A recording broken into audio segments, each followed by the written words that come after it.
नमस्कार मंडळी, योगूज किचनमध्ये तुमचं पुन्हा एकदा स्वागत आहे.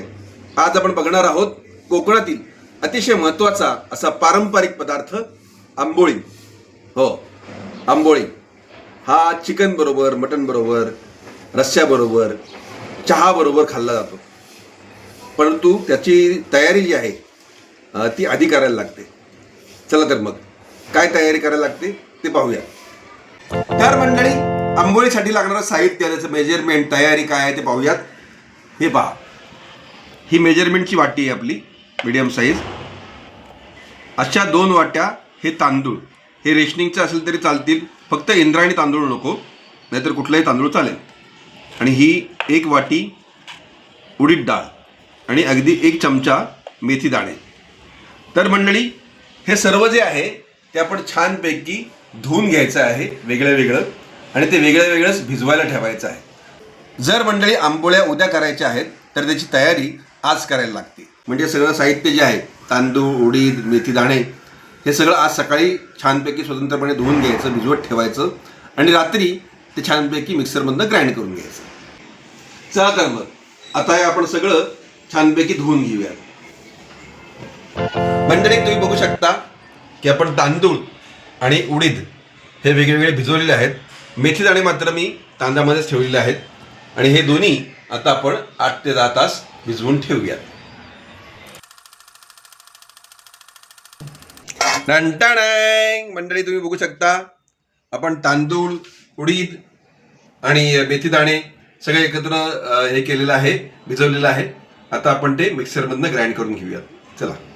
तर मंडळी, तुम्ही बघू शकता अशा रीतीनं आपण हे सगळं मिक्सरमधनं काढलेलं आहे, आणि आता हे पीठ आपण फर्मेंट होण्यासाठी ओव्हरनाईट 8 ते 10 तास आपण ठेवणार आहोत. चला तर मग. तर मंडळी, आता दुसरा दिवस उजाडलेला आहे, आणि आता आपण बघूयात आपलं पीठ कसं फर्मेंट झालेलं आहे ते. Oh my God, this is ferment, perfect ferment, this was this. पहा कसे बबल आले छानपैकी. त्यामुळे आपली आंबोळी जी आहे ती एकदम मस्त स्पॉन्जी होणार आहे. तर मंडळी, या पिठामध्ये चवीसाठी आपण मीठ घालूया. हे पहा,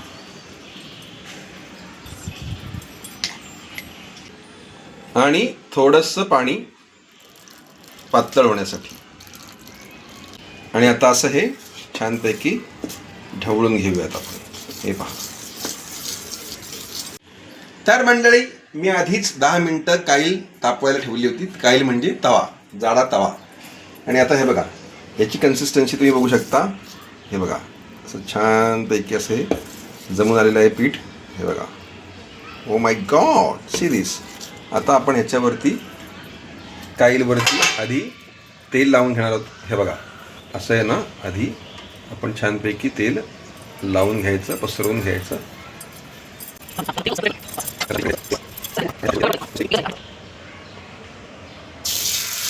बघा, असं घातल्यावरती हळुवारपणे असं हे, आणि थोडंसं जाडसरच ठेवायचं. आता हे हळूहळू वरच्या बाजूने जेव्हा कोरडं व्हायला लागेल, ड्राय व्हायला लागेल, तेव्हा आपण हे पलटी मारू शकतो. हे बघा, मस्तपैकी छान त्याला बुडबुडे आले, स्पॉन्जी झालेलं आहे एकदम ते. आणि आता आपण हलकंसं याच्यावरती तूप घालूयात. हे पहा, आता हे पूर्णपणे एका बाजूने ड्राय झालेलं आहे. आता आपण ते पलटी मारूयात.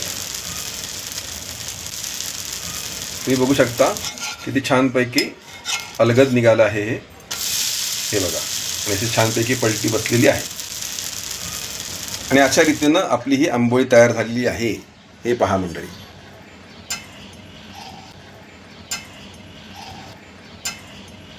आता ही आंबोळी रेडी टू सर्व. चला तर मग. आणि मंडळी, तुम्ही बघू शकता अशा रीतीनं लुसलुशीत अशा आंबोळी आपण तयार केलेल्या आहेत. आणि हे सगळे पदार्थ, तांबडा रस्सा, कलेजी फ्राय, चिकन सुक्का, हे सगळे आपण बनवलेले बरं का. त्याचे लिंक्स मी आता कमेंटमध्ये आपण मेन्शन करणार आहोत. तत्पूर्वी हे जरा खाऊन बघूया. चला. हो हो हो हो, चिकन बरोबर तर छान लागतंच, पण तो माशाबरोबर त्याच्या साराबरोबर खायला मस्त लागते नी असे लुसलुशीत आंबोळी. तर मंडळी, अशाच विविध रेसिपीज तुम्हाला बघायच्या असतील, खायच्या असतील, तर खात राहा, बघत राहा, सुखात राहा. योगूच किचन आंबोळी.